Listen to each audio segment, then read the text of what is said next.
Pemirsa, hewan berkaki 8 yang termasuk ke dalam kelas Arachnida, yakni laba-laba, memiliki jaring yang 5 kali lebih kuat dari serat baja. Lalu apa saja fakta-fakta unik dan menarik dari hewan berbuku-buku dengan 2 segmen ini? Berikut, On The Spot telah merangkumnya dalam Fakta Unik Laba-laba.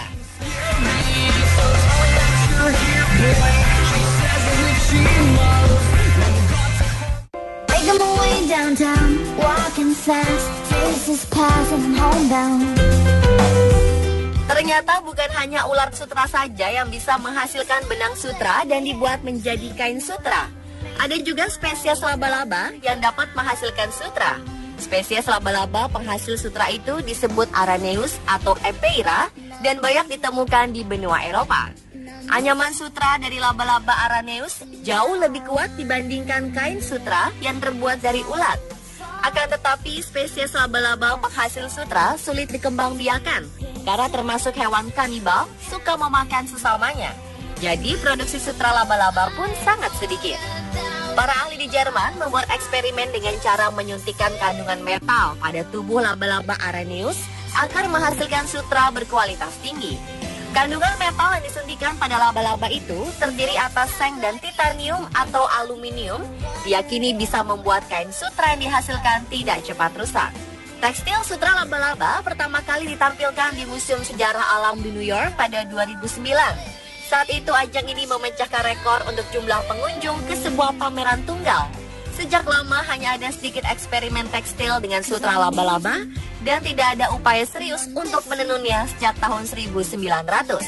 Dan pada tahun 2012 lalu dipamerkan sebuah gaun couture dari sutra laba-laba di Victoria and Albert Museum, London, Inggris. Adalah Simon Pearce dan Nicholas Gatley, 2 ekspatriat Madagaskar yang mendesainnya. Kain tenunan yang dihasilkan alami berwarna keemasan itu ternyata dibutuhkan waktu selama 4 tahun untuk membuat satu gaunnya. Dan sebanyak 80 orang pekerja terlibat dalam proses pembuatannya. Setiap pagi tim menjelajahi dataran tinggi Madagaskar untuk mencari laba-laba jenis Golden Orc betina, bahan utama baju berbentuk jubah ini. Setelah proses pengumpulan selesai, dilanjutkan dengan proses yang disebut penyutraan, yakni 24 laba-laba diharuskan menghasilkan serat sutra oleh tenaga terlatih sebelum kembali dilepas ke alam bebas. Selembar benang sutra tipis terbuat atas 96 helai sutra yang dihasilkan selama proses penyutraan. Dan untuk 1 ons sutra diperlukan 23.000 laba-laba.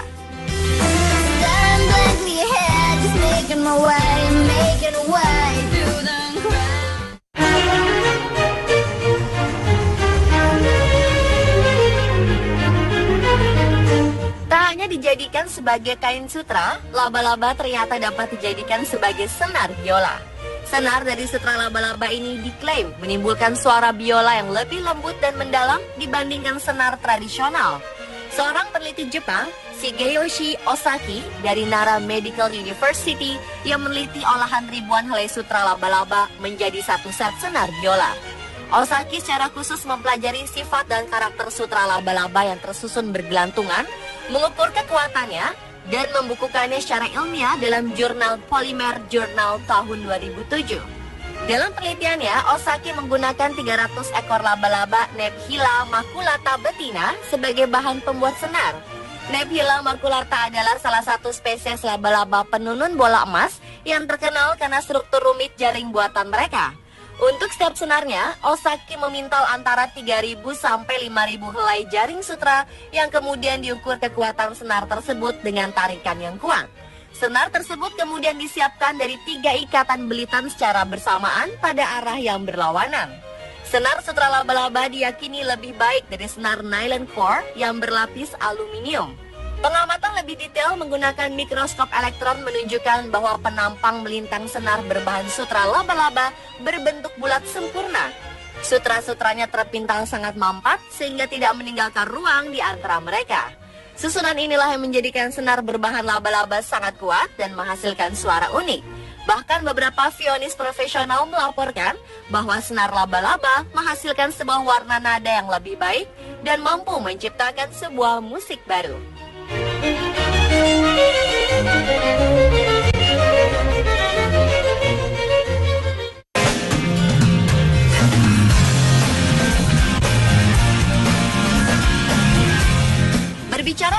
laba-laba, pastilah kita akan teringat dengan jaring laba-laba yang sering digunakan untuk memangsa. Namun ternyata ada spesies laba-laba yang tidak menenun jaring. Mereka justru pergi berburu di pepohonan dan mengintai mangsanya pada malam hari. Hampir mirip seperti serigala. Ya, dialah laba-laba serigala atau Pardosa pseudoannullata. Mereka melakukan perburuannya pada malam hari dan menghabiskan waktunya saat siang hari untuk bersembunyi di dasar pasir atau di antara bebatuan yang hening dan tak ada gangguan. Mereka mengintai serangga kecil yang ditemukan berkat entang matanya yang terdiri dari 2 mata besar dan 4 mata kecil. Serangannya sangat cepat. Jika korbannya berhasil kabur, laba-laba ini berlari mengejar. Dulu diduga mereka berburu secara berkelompok seperti serigala. Ternyata persamaannya tidak sejauh itu. Laba-laba berburu sendirian. Karena berukuran 1-2 cm, laba-laba serigala dinamai juga Lycos. Laba-laba ini tidak besar, tetapi mengejutkan karena kelincahan dan kecepatan gerakannya. Dan umumnya berwarna coklat atau kuning gelap.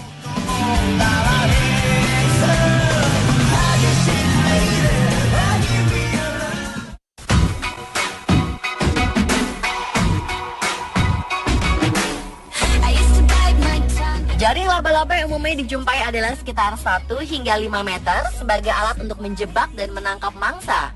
Seorang ilmuwan Igni Agnarsson dari University of Puerto Rico menemukan jaring laba-laba Darien bark yang berukuran panjang 25 meter dengan inti utama 2,8 meter pada tahun 2001. Ia melakukan penelitian lanjutan pada tahun 2008 dan 2010 dan mengungkapkan beberapa data yang cukup luar biasa.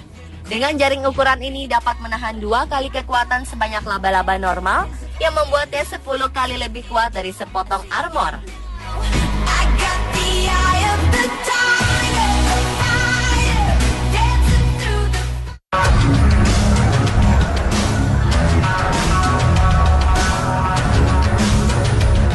Studi terbaru menunjukkan bahwa laba-laba penenun bola emas atau Nerpula plumpis yang tinggal di daerah perkotaan tumbuh lebih besar, lebih gemuk, dan lebih baik reproduksinya dibandingkan laba-laba sejenis yang tinggal di habitat asli mereka. Peneliti dari Universitas Sydney, Elizabeth Lowe, dan beberapa koleganya mendapati kalau laba-laba yang tinggal di perkotaan memiliki berat badan sekitar 3 gram. Sementara laba-laba yang tinggal di lokasi yang lebih terpencil hanya memiliki berat badan sekitar 1 atau 2 gram saja. Dari penelitian tersebut dikemukakan bahwa ada beberapa alasan memperkuat anggapan tersebut. Di antaranya, menghangatnya suhu daratan di wilayah perkotaan terjadi karena sinar matahari membuat permukaan keras seperti jalanan. Bangunan menjadi menghangat sehingga suhu udara meningkat dan juga menjaga lingkungan di perkotaan tetap hangat di malam hari. Memanasnya tanah di perkotaan dan karena ada lebih banyak tersedianya mangsa yang bisa mereka makan. Selain itu juga di kota ada banyak sampah yang menarik perhatian lalat. Begitu juga di kota ada banyak sinar lampu yang menarik serangga di malam hari. Semua itu menambah banyak ketersediaan makanan untuk laba-laba. Karena laba-laba adalah satwa berdarah dingin, maka semakin hangat sebuah lingkungan, maka semakin banyak energi yang dibutuhkan untuk tumbuh dan menjadi lebih besar.